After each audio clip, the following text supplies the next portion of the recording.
안녕하십니까. 주역과 소통 시간입니다. 이번 시간에도 계사편지의 2장의 제일 마지막 구절인 11번째 구절에 대해서 택천 쾌궤에 대해서 말씀을 드리려고 합니다.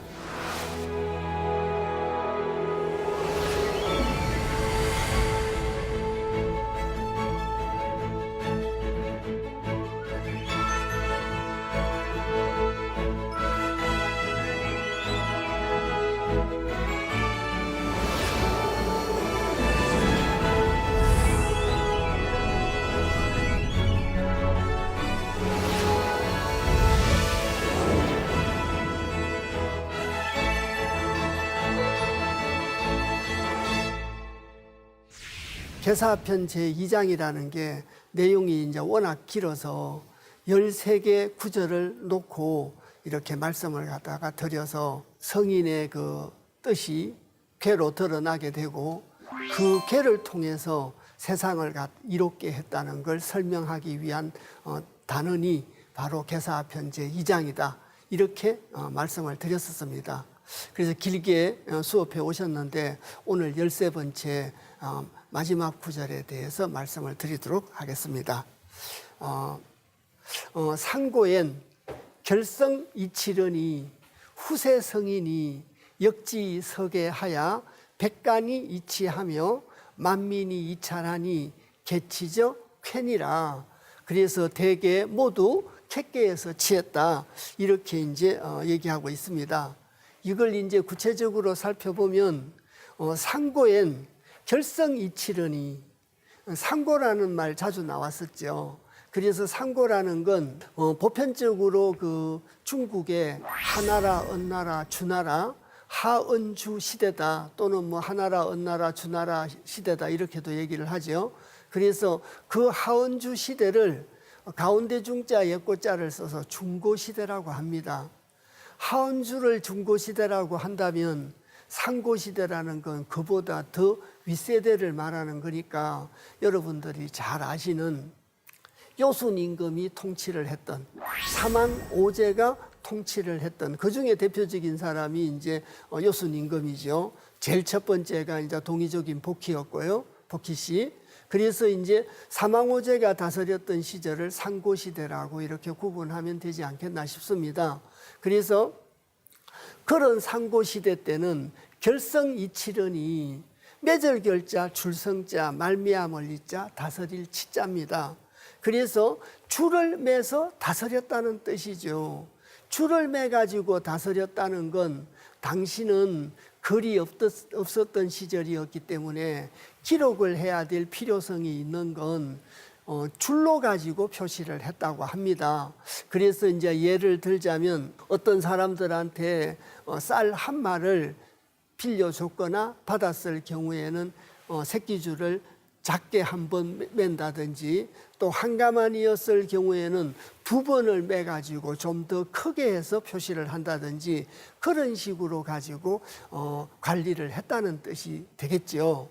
그래서 결성 이치르니 줄을 매가지고 다스렸는데 후세의 성인이 역지서계하야 바뀔 역자죠. 그리고 글서자 매절객자인데 저 매절객자는 색일각자의 뜻입니다. 읽기는 매절객자로 읽는데 뜻을 새기는 건 색일각자로 읽으셔야 됩니다. 그래서 글서자 색일각자의 뜻이라 글을 새겼다는 뜻이겠죠. 그래서 결성이치해서 줄을 매가지고 다스리다가 후세 성인이 글을 새기는 걸로 바꿨다는 거죠. 그래서 글을 새긴 걸로 바꿨다는 건 새끼줄로 가지고 거래를 하다가 문서로서 거래를 하고 새끼줄로 가지고 다스리다가 문서로서 다스렸다는 뜻이 되겠습니다. 그래서 글을 새겼다니까 이제 잘 알다시피 얇은 대나무에다가 새긴 건 죽간이라고 하죠. 얇은 나무에도 새겼었습니다. 그래서 대나무 죽자를 쓴 죽간에다가 글을 새겼다는 거죠. 중국의 역사로 본다면은 종이라는 것이 한나라 때 나왔기 때문에 상고시대하고 한나라는 굉장히 역사적인 격차가 있죠. 그래서 이럴 때 주간으로 가지고 글을 기록했다는 뜻입니다.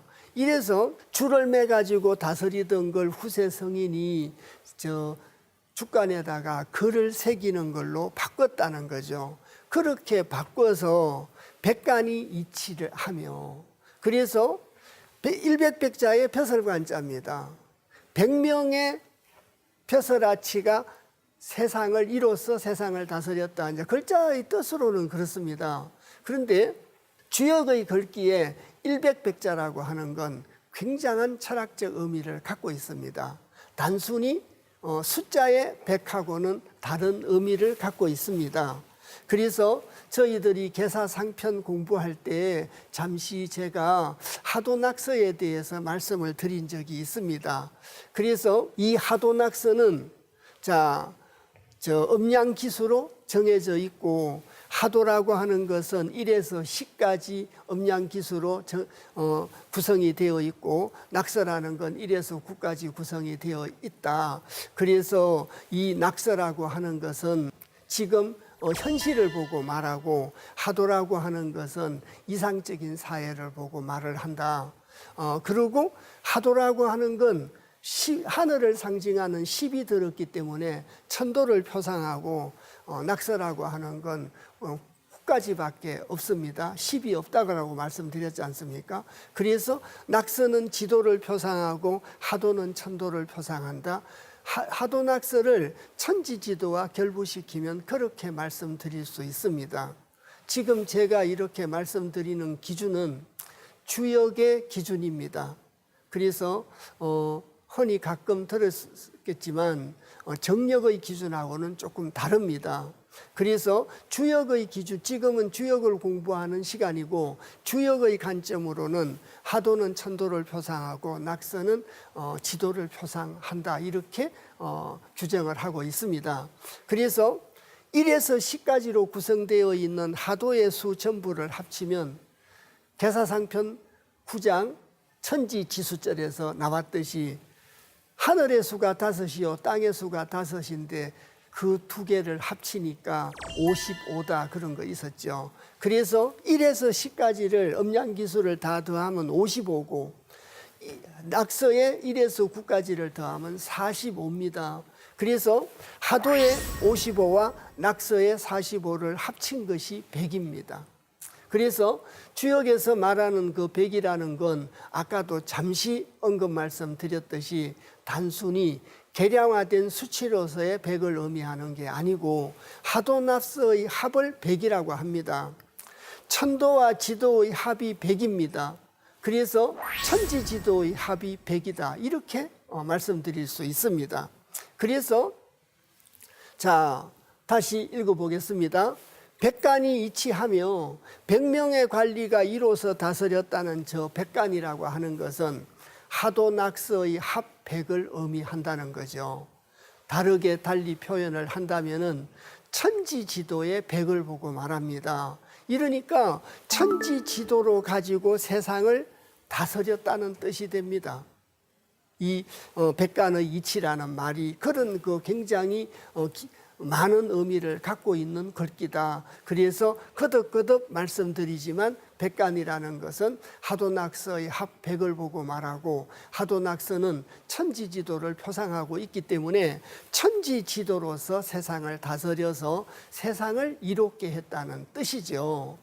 그리고 만민이 이찰하니, 그래서 만민이 이찰한다. 백 곱하기 100이 만입니다. 그 만민이라는 건 단순히 여기도 계량된 수치로서의 만을 의미하는 것이 아니라 온천하 사람들을 보고 말합니다. 만민이라고 하는 것은. 그래서 하도낙서의 합인 100으로서 세상을 다스리고, 하도낙서의 100으로서 세상의 다스림을 받는 모든 세상의 사람, 그것이 바로 만민의 뜻입니다. 만민이 이찰하니, 만민이 이로써 살핀다라고 하니, 개치저 쾌니라. 그래서 대개 모두 객계에서 치했다. 그래서 이 글귀를 이해하는데도 지금까지 그런 방식으로 설명 말씀을 드렸듯이 13번째 구절인 이 구절도 쾌라고 하는 것이 택천캣괴입니다. 이 택천캣괴라고 하는 것이 어떤 뜻을 갖고 있는가를 아시고 나서야 이 구절에 대해서 명백히 이해를 할 수가 있습니다. 그래서 택천캣괴를 잠시 이제 말씀을 드리도록 하겠습니다. 그래서 택천캣괴는 저 위에는 연못이 있고 아래는 이제 하늘이 있는 것이 택천캣괴입니다. 택천캣괴인데 잠시 쾌를 가지고 말씀을 드리도록 하겠습니다.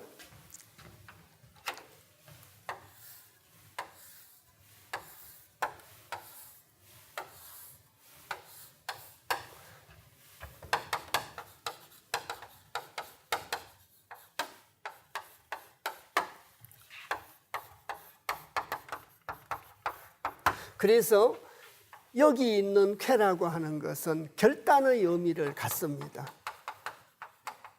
결단의 의미를 갖는데 이 결단이라는 것은 어떤 결단의 의미를 보고 말하느냐, 우선 괴상으로 가지고 말씀을 드리면 이 괴상에서 나타난 응과 양을 소인지도와 군자지도로 구분을 할 때는 양은 군자지도라고 제가 여러 차례 말씀을 드렸습니다.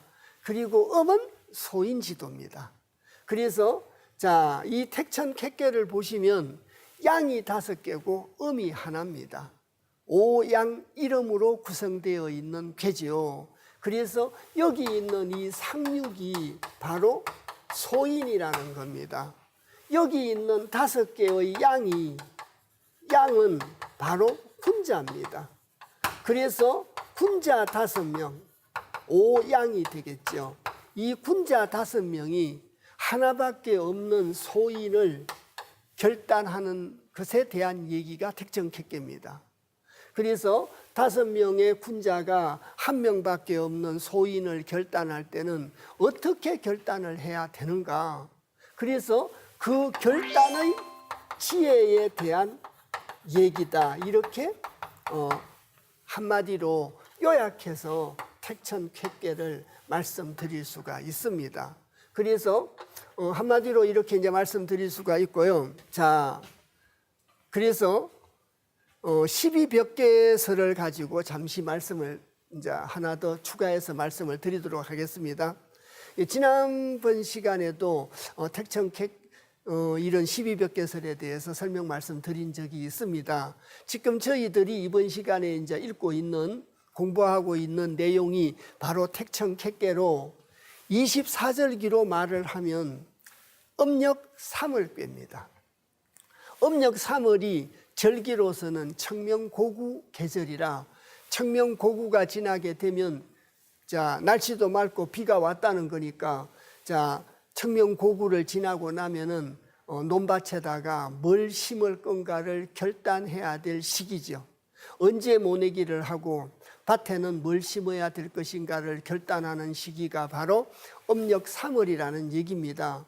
절기로 가지고 비유를 하면 3월이 택천캣괴다. 이렇게 이제 말씀드릴 수 있고요.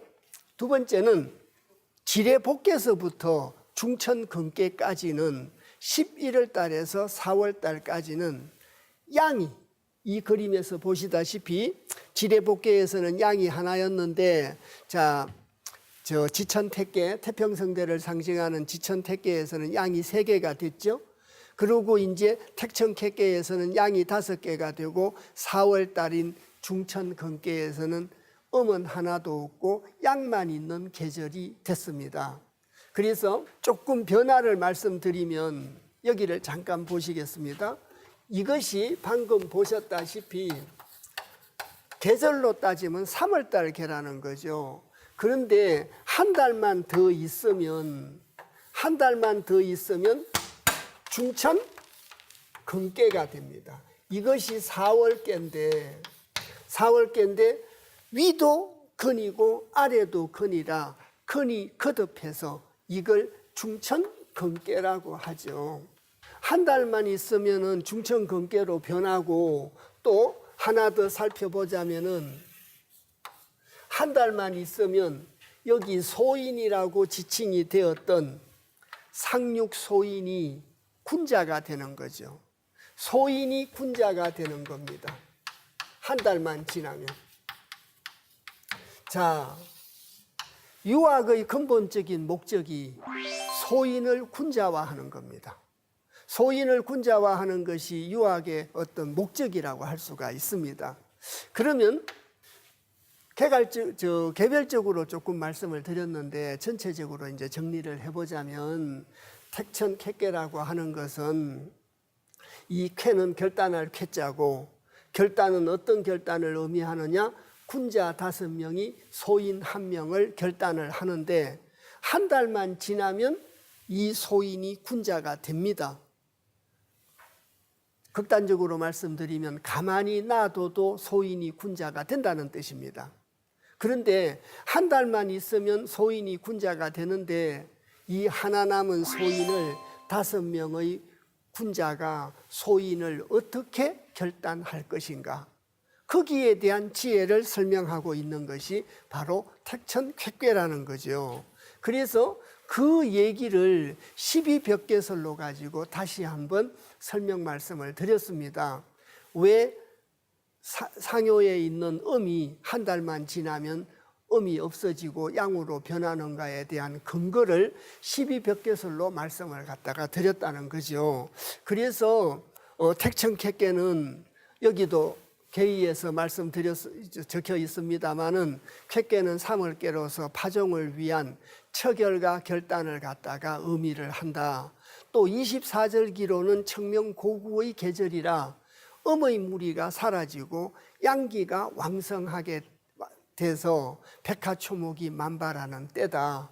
그리고 캣괴는 군자가 소인을 심판하는 개고 오양이 일음을 결단하는 개가 바로 택천캣괴다. 조금 전에 제가 이 개상을 가지고 말씀드린 내용을 정리한 내용이 바로 이 괴이라는 뜻입니다. 개의 뜻이라는 뜻이죠.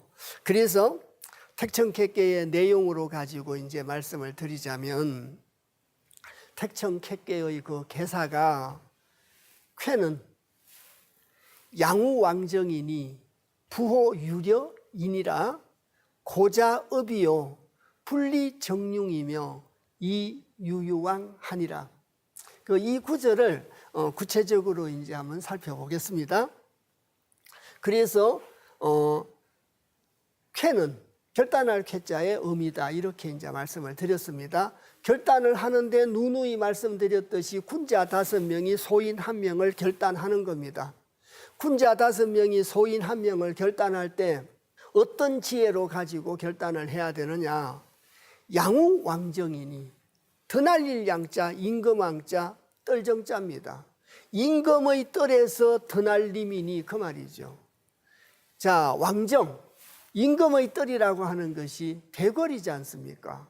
대궐에는 많은 사람들이 있습니다. 대궐과 같이 많은 사람들이 있는 곳에서 공명정대하게 소인을 척결하라는 의미입니다.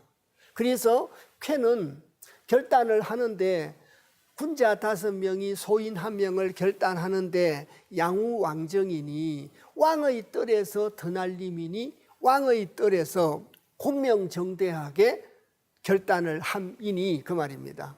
자, 그리고 두 번째 구절에 부호유려이니라 밑불부자에 부르짖을 호자 있을 유자 위태로울 여자입니다. 믿음으로 부르짖는데 위태로움이 있음이니라 그 말이죠. 두 번째 지혜라고 말씀드릴 수 있습니다. 원칙, 지혜 이렇게 표현할 수 있겠죠. 그래서 소인을 결단할 때는 부호유려이니라 아까 말씀드렸듯이 밑불부자에 부르짖을 호자라 성인 지도로 가지고 성인 지도에 대한 믿음을 가지고 부르짖고 성인 지도로 가지고 결단을 하는데 그렇게 함에도 불구하고 위태로울 여자를 썼습니다. 위태로움이 있다는 거죠. 소인을 결단할 때는 위태로움이 있으니까 사력 있게 조심스럽게 신중하게 결단하라는 겁니다.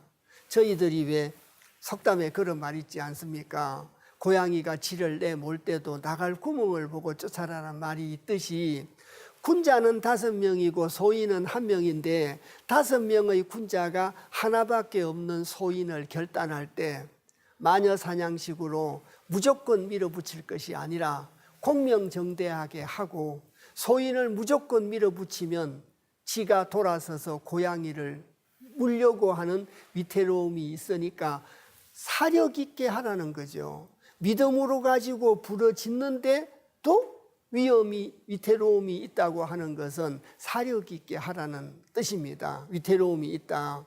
그리고 이제 그 다음 구절이 고자업이요 분리정융이며, 자, 고할고자 스스로자자 고을업자입니다. 스스로의 고을에 고한다는 뜻이 되겠죠.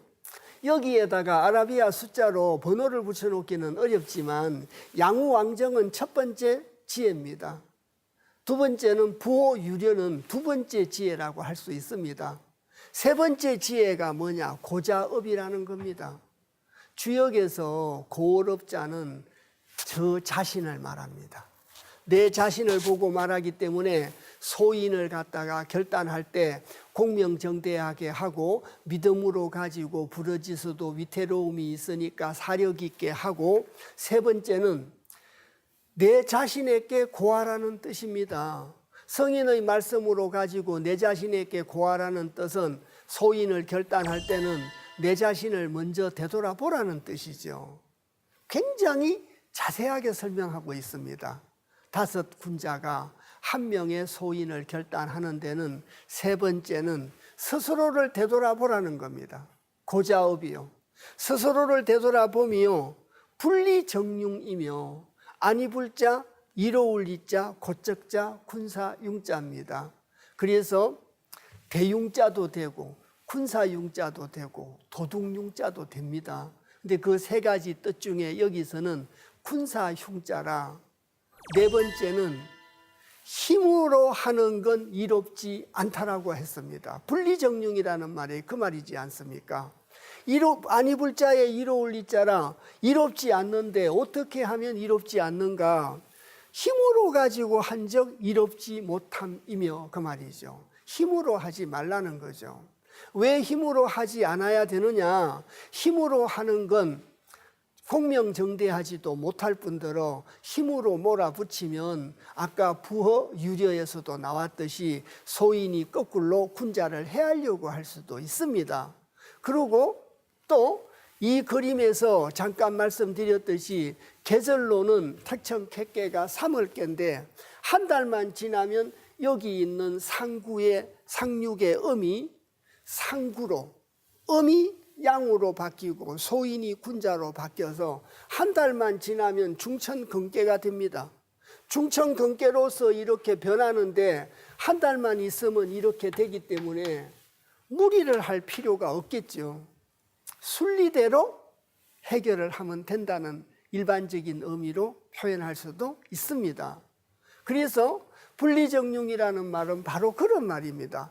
힘으로 한 적 이롭지 못함이며 이유유왕하니라. 그래서 의지할 바가 있으면, 갈 바가 있음이면 이롭다. 저 갈 바가 있다고 하는 것은 의지할 바가 있으면 이롭다고 이제 해석을 하시면 쉽게 이해가 가실 수 있습니다. 한 가지 더 설명 말씀을 드리자면, 아직까지 그 64개나 이런 걸 본격적으로 설명 말씀 드리는 때가 아니기 때문에 효변에 대해서 이렇게 구체적으로 말씀드리기는 어렵습니다. 지금은 계사상하편을 읽어서 주역의 개론서요 해설서인 계사편을 공부하고 있기 때문에 64개를 본격적으로 공부하는 시간이 아니라서 설명 말씀 드리는 데는 한계가 있습니다. 그런데 효변 중에서 혹계라는 게 있습니다. 이 혹계라는 것이 바로 뭐냐고 그러면은, 이 혹계라고 하는 것은 여기 있는 두 번째 효와 세 번째 효와 네 번째 효는 4개가 됩니다. 4혹계. 그래서 4개가 되고, 여기 있는 세 번째 효와 네 번째 효와 5번째 효는 외혹계가 됩니다. 그래서 요걸 그대로 가져와서 육효 중깨로 결합시키면 이것이 무슨 깨가 됩니까? 금깨가 되죠. 금깨. 그래서 이걸 결단할 때는 여기 있는 금깨로 가지고 결단을 해라. 근도로서 결단을 하라는 뜻을 효변 중에 혹개설에서도 그 근거를 찾아볼 수 있다는 거죠. 그래서 상하교역계도 있고 상계와 학계가 뒤집어 바뀌는 걸 상하교역계라고 합니다. 그리고 도정계가 있습니다. 상요가 초요가 되고 오요가 이요가 돼서 차례차례로 뒤집어 바뀌는 걸 도정계라고 합니다. 또 음양 대응계도 있습니다. 음은 양이 되고 양은 음이 되는. 자, 그러면 택천객계를 음양 대응으로 하면은 산지 밖에가 되는 거거든요. 그래서 이제 이 음양 대응계라는 것도 있고 상하교역계라는 것도 있고 혹계라는 것도 있고 도정계라는 것도 있고 그렇습니다. 효변에 여러 가지 종류가 있는데 64계마다 그 효변이 일률적으로 이렇게 통용이 되느냐? 그렇지는 않습니다. 어떤 궤에서는 설명 말씀 드리는 근거를 혹계에서 찾을 수 있고 또 어떤 궤에서는 상하교역계에서도 찾을 수 있고 어떤 궤에서는 효변에서 찾을 수도 있고 이렇습니다. 그래서 그런 건 64계를 공부하는 기회가 있다면 그때 가서 소상하게 말씀을 드리도록 하겠습니다. 그래서 오늘은 혹계 하나만 말씀을 드렸는데 이 택천객계의 혹계가 아까 말씀드렸듯이 2요, 3요, 4요가 근이고 내혹계고 3요, 4요, 5요가 외혹계라 내혹계와 외혹계를 합치니까 금계이기 때문에 결단을 할 때는 금계로 가지고 소인을 결단해라 그런 뜻이 된다는 거죠. 참고로 말씀을 드렸습니다. 그래서 왜 그 말씀을 드렸느냐? 여기 있는 이 유유왕 때문입니다. 의지할 바가 있으면 이롭다는 저 의지할 바, 갈 바, 나아갈 바, 의지할 바가 어디냐? 바로 금깨라는 거죠. 금깨가 어디에 있느냐? 택천객계, 혹계가 금깨입니다. 이렇게 근거를 제시할 수 있게 됩니다. 그럴 때 논거로 제시할 수 있기 때문에 효변설이라는 걸 그럴 때 쓴다는 거죠. 그러면 여기에 대해서 공자가 해석을 한 단사를 읽어보도록 하겠습니다. 쾌는 결야이니 강결유아이니 근이 열하고 결이 환이라 양우왕정은 유성오강야 일세오 부허유려는 귀내강야 일세오 고자업 분리정룡은 소상이 내국야 일세오 이유유왕은 강장 내종야이니라. 늘 말씀드렸듯이 공자의 단사는 괴사를 풀이한 거라고 말씀드렸지 않습니까? 그래서 양우왕정, 부호유려, 고자업 분리정룡, 유유왕의 뜻을 하나하나 설명하고 있습니다. 그래서 이 구절을 하나하나 이제 읽어보겠습니다. 그래서 단할 한마디로 말하면 쾌는 터질 결자인데 결단할 결자입니다. 쾌는 결단하는 것이니 그래서 저희들이 터놓을 쾌자를 결단할 쾌자로 해석을 하는 겁니다. 저희들 마음대로 해석을 하는 것이 아니라 공자가 단사에서 쾌는 결야이니 결단할 결자로 뜻을 새겨라 이렇게 되어 있거든요. 강결유야이니 강이 유를 결단하는 겁니다. 자, 이 개상을 잠깐 보시면 강이 유를 결단한다는 게 바로 이 말이죠. 오양이 일음을 결단한다라고 말씀을 드렸지 않습니까? 그래서 오양이 일음을 결단합니다. 여기 있는 5개의 오양이 여기 하나밖에 없는 일음을 결단한다는 거죠. 그래서 강결유야이니 강이 유를 결단함이니 이렇게 글귀가 나온 겁니다. 이 글귀 이해 가시죠? 그리고 튼튼할 건자 말씀설인데 기꺼울 열자를 써서 근이 열하고 이렇게 했습니다. 이 근이열하고의 뜻이 바로 이 뜻입니다. 이 괴상을 다시 보시면, 자, 설계편에서 하늘이라고 하는 것은 튼튼할 근자를 써서 근으로 표시를 하고, 자, 이 연못이라고 하는 것은 깃불태거든요. 깃불열자하고 똑같습니다. 깃불태입니다. 깃불열하고 똑같은 거죠. 그래서 여기에다가 말미암을 이자만 이렇게 붙인 거나 마찬가지입니다. 그래서 근이열이죠. 이 깃불태자를 단사에서는 말씀설로 읽어가지고 말씀 속에서의 기쁨을 의미하는 그 말씀설자를 쓰고 깃불열자로 해석을 해라, 이렇게 됐습니다. 그래서 다시 보시면 오양, 양이라는 게 공간으로 내려오면 강이지 않습니까? 자, 음양이 공간으로 내려오면 강유로 드러나게 되니까 강과 유로 드러나죠. 그래서 5개의 강이 하나인 유를 결단하는 것이 바로 쾌다. 그리고 근이 열하고, 자, 튼튼할 근자에 말미암을 이자 깃불열자를 써서 괴상을 보고 말씀을 드린 겁니다. 튼튼하고 기뻐하고, 그리고 자, 결의화하니라. 결단하고 화합하니라. 결단해가지고 군자 5명이 소인 1명을 결단해가지고 군자와 소인이 화합을 이룬다는 건 소인을 군자로 만들었다는 뜻도 되겠지요. 그리고 아까 말씀드렸듯이 유학의 근본적인 목적이 소인을 군자로 만드는 거라고 말씀드렸지 않습니까? 자, 결의화하니라. 결단하고 화합했다는 말이 그 말이겠죠. 5명의 양이 하나의 음을 결단하는데 음을 양으로 만들고 소인을 군자로 만들었기 때문에 군자로 만들고 나서 서로 하왈하자, 조화를 이룰 수 있고 화합할 수 있다. 그렇게 하는 것이 결단할 쾌자, 쾌다. 결단이라고 하는 것은, 자, 양이 음을 결단하고 강이 유를 결단하는 것이며, 자, 튼튼하고 기뻐하고 결단하고 화합하는 것입니다. 그래서 튼튼하고 기뻐하고 결단을 했는데 화합을 했다는 건 거듭 말씀드렸듯이 소인을 군자로 만들었다, 이렇게 표현할 수 있습니다.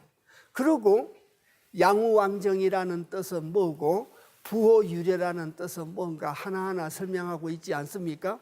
자세히 보시면 아까도 말씀드렸듯이 주역은 어려운 학문이 아닙니다. 굉장히 쉽다고 말씀드릴 수 있습니다. 양우왕정이라는 것은 왕의 뜰에서 드날린다는 거죠. 오를 양자 드날릴 양자니까요.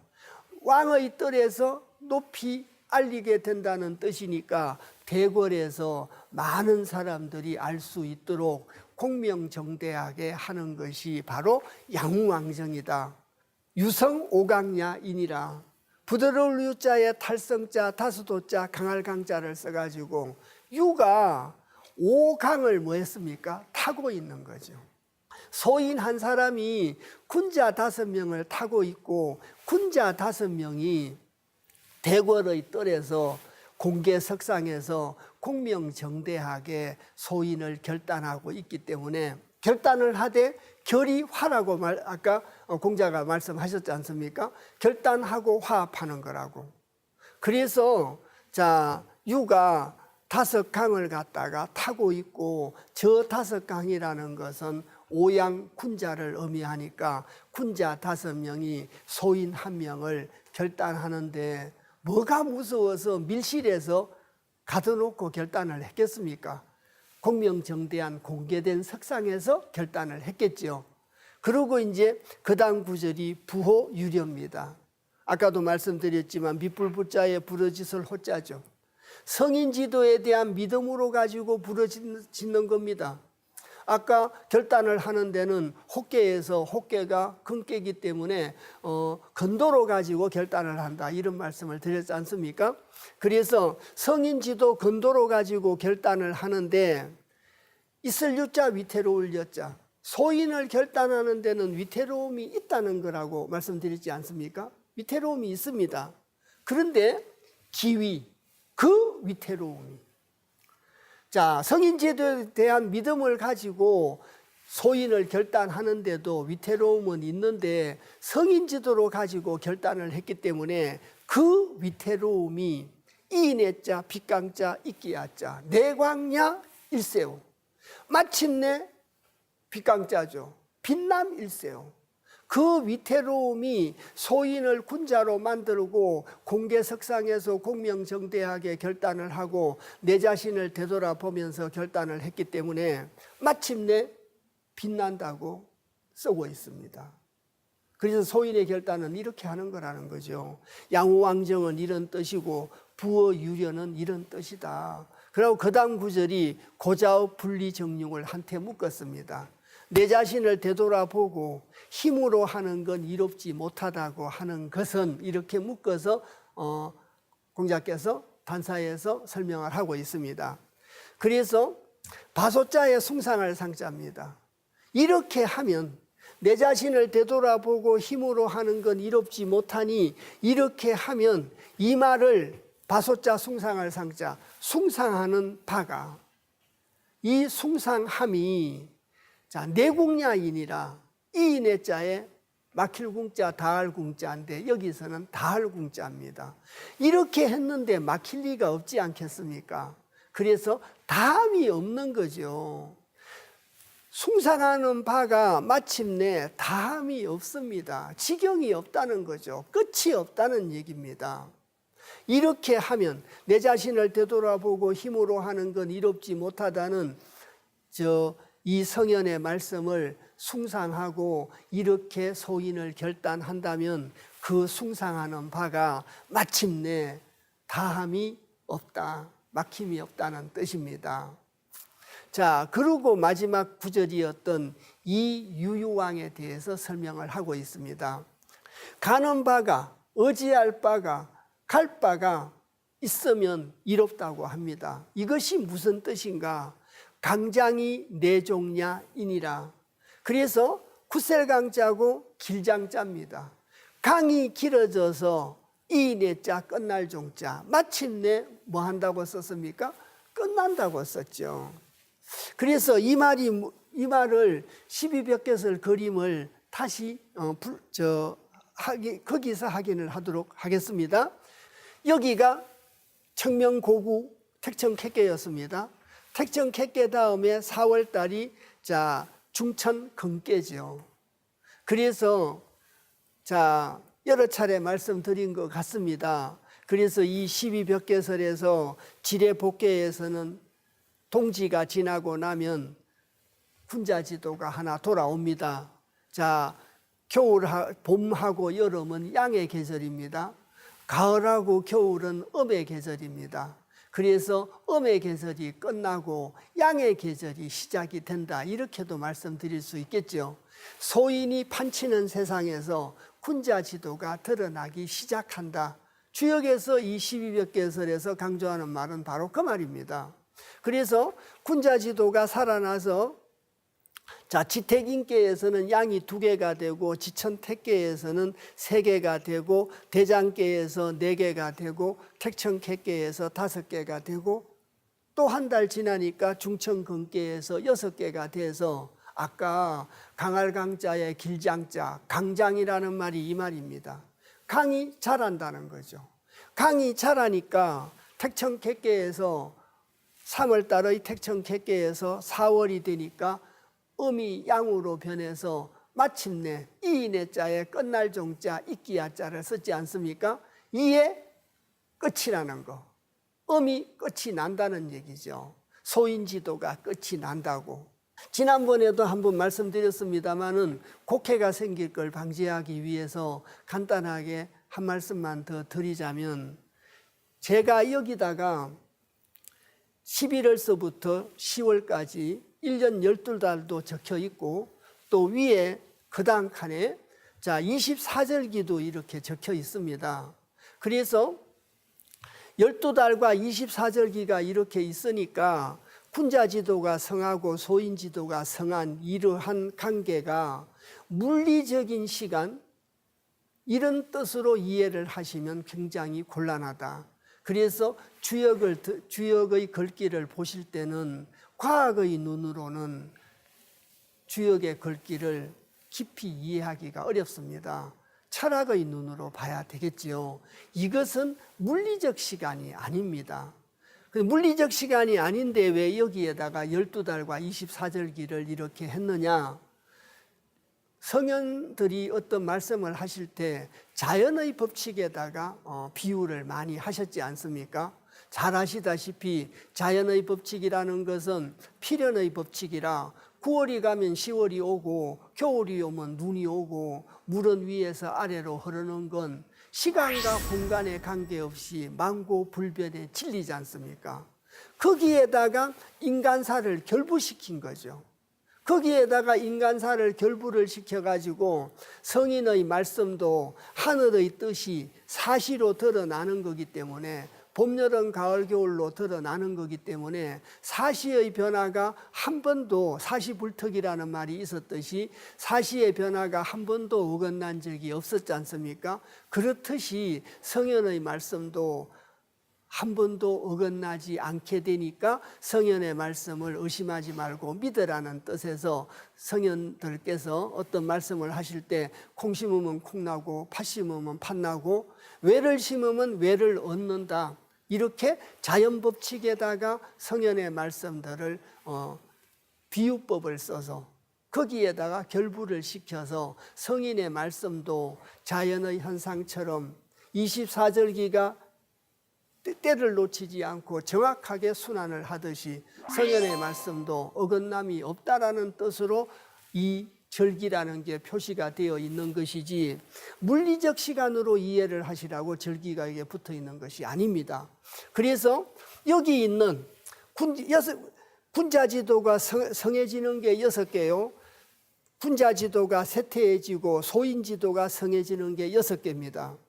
그래서 이것을 혹시 1년 중에 사람이 6개월은 살기가 수월하고 6개월은 살기가 어렵고 6개월은 내리막이고 6개월은 오르막이다. 이렇게 이해를 하시면 안 된다는 거죠. 소인지도가 커지는 이런 절박한 상황에서도 성인 군자지도에 대한 믿음을 버리지 않고 반성하고 노력하면 바로 지뢰복개 쪽으로 온다는 얘기고 또 세상이 살기가 굉장히 좋아지고 소인지도는 쇠퇴하고 군자지도가 커져가는 이런 세상에서도 방심하고 태만하고 안주하면 곧바로 소인지도가 생긴다는 뜻입니다. 주역에서 7일 내복 원리라는 게 있습니다. 그 7일 내복 원리가 음이 생기는 양에서 음이 생기는 게 하나, 둘, 셋, 넷, 다섯, 여섯, 7번 만에 돌아오는 거죠. 그래서 성인 지도를 믿고 반성하고 노력하면 7일, 7달, 7년 만에 성인 지도, 군자 지도가 성한 시간으로 돌아오는 거고 반성하지 않고 태만하고 불성실하고 성현의 말씀을 따르지 않고 인간의 생각으로 따라다니면 이 7일이 70년이 되는 거죠.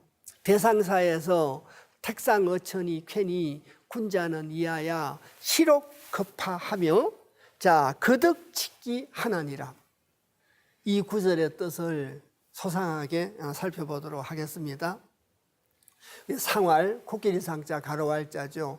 택청객계의 계상을 보고 설명을 하는 거다. 이제 늘 그렇게 말씀을 드렸는데 이 계상이라고 대상사라고 하는 것은 택청객계의 계상을 보고 현실 생활에서 저희들이 본받고 실천해야 될 내용들을 써놓은 것이 바로 대상사다. 이렇게 말씀드릴 수 있습니다. 택상어천이 쾌니 자 그래서 모택자, 윗상자, 어조사어자, 하늘 천자죠. 연못이 여기 어조사 어자가 있으니까 윗상자보다 하늘 천자를 먼저 해석해야 되지 않습니까? 연못이 하늘 위에 있는 것이 쾌니. 저 계상을 보고 말씀드린 거죠. 여기를 보시면 자 이건 모택자라 이게 연못이죠. 이것이 모택자고 아래가 하늘이죠. 그래서 상계는 자 연못이고 하계가 하늘이죠.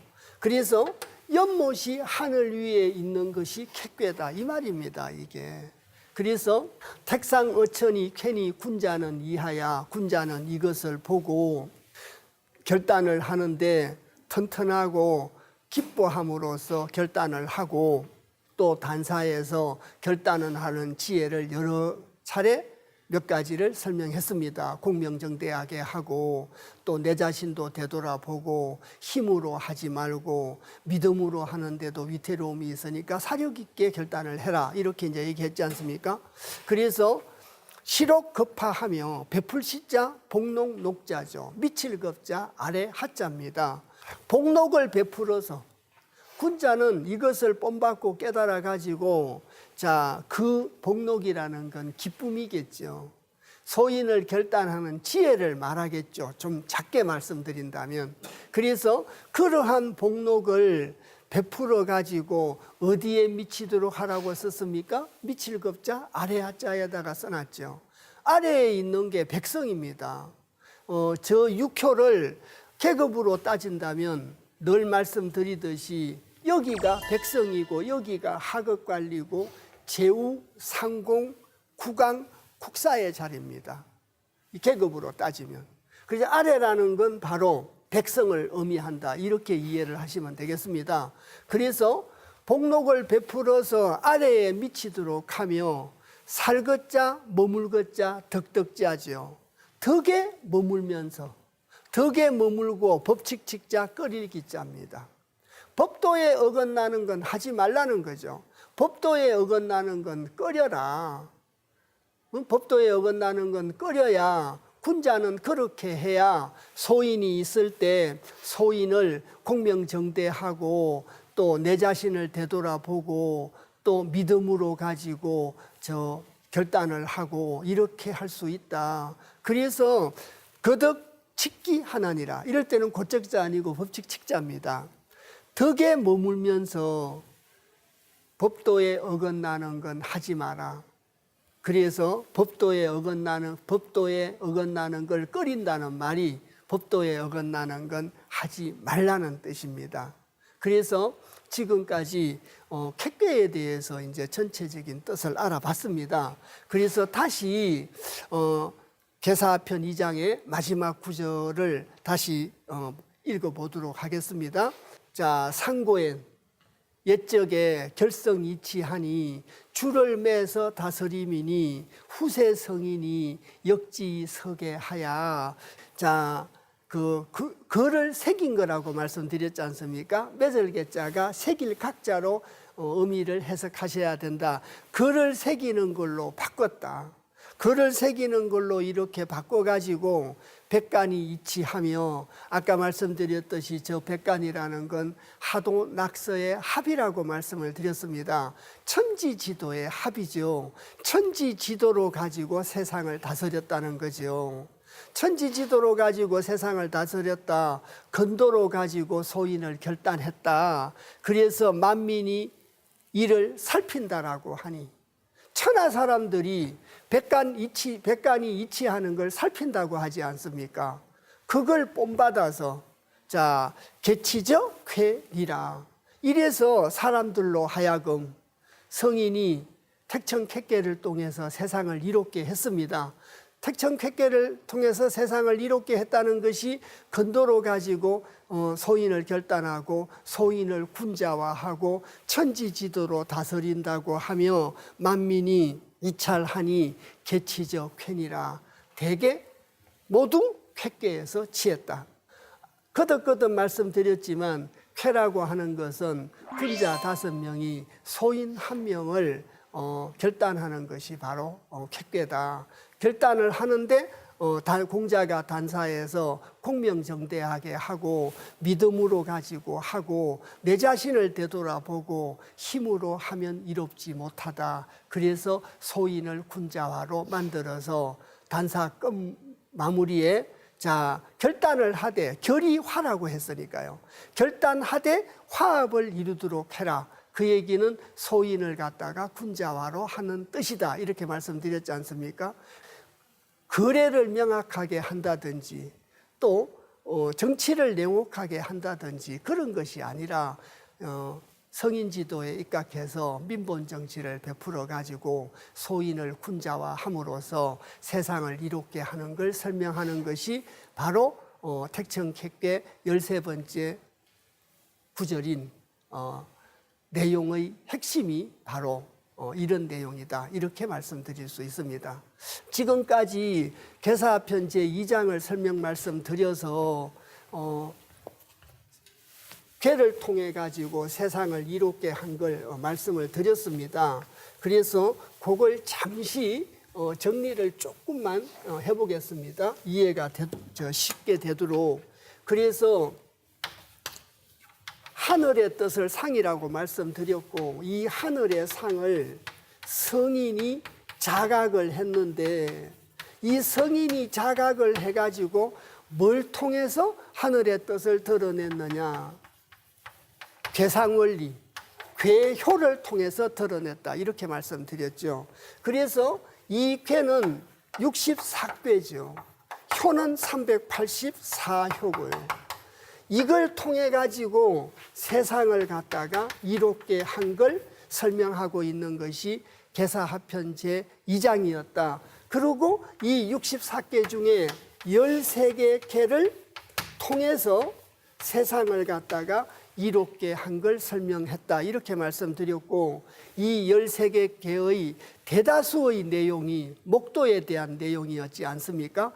나무로 가지고 화살을 만들고 나무를 가지고 활을 만들고 나무를 가지고 공의를 만들고 나무를 가지고 절구를 만들고 배와 노를 만들고 자 그래서 세상을 갖다가 이롭게 했다. 그 이롭게 한 것이 하늘의 뜻을 성인이 자각을 해서 이 성인이 개요라는 걸 갖다가 통해서 세상을 이롭게 했다는 걸 거듭거듭 말씀드리지만 계사편 제2장을 통해서 설명 말씀을 하고 있는 것이 바로 계사편 제2장의 전체적인 내용이었다. 그래서 이러한 취지에서 이 13개 께를 읽어주시고 또 이해해 주셔야 되고 목도로서 이렇게 말씀했다는 걸 이해해 주셔야지 저걸 문자적인 해석으로만 가지고 읽어내시면 원래 계사편 2장이 가지고 있던 뜻을 알 수가 없게 됩니다. 그래서 개요를 통해서 세상을 이롭게 했다. 저희들이 주역 상경은 성인 지도에 대한 내용을 설명하고 있고 주역 하경은 군자 지도에 대한 내용을 설명하고 있다. 이렇게 여러 차례 말씀을 드렸습니다. 그리고 저희들이 지금까지 읽어왔던 계사 상편은 주역 상경의 성인 지도에 대한 해설서고 지금 읽고 있는 계사 하편은 주역 하경을 설명하고 있는 해설서입니다. 다시 말씀드리면 계사 하편이라는 것은 괴요를 통해서 성인 지도를 드러내는 걸 설명하고 있는 내용입니다. 그래서 아까도 말씀드렸지만 2장에서는 개요를 가지고 세상을 이롭게 하는 걸 설명했던 것이 2장이라고 말씀을 드렸습니다.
다음 시간에는 계사 하편 3장 4장을 공부하게 됩니다. 3장 4장의 내용은 계사 하편이 개요 원리를 통해서 성인 지도를 드러내고 있기 때문에 개요를 통해서 성인 지도가 어떻게 드러나는가의 내용을 담고 있습니다. 그래서 그 드러난 성인 지도를 실천하는 것이 바로 훈자 지도겠지요. 그 내용에 대해서는 다음 시간에 공부를 하도록 하겠습니다.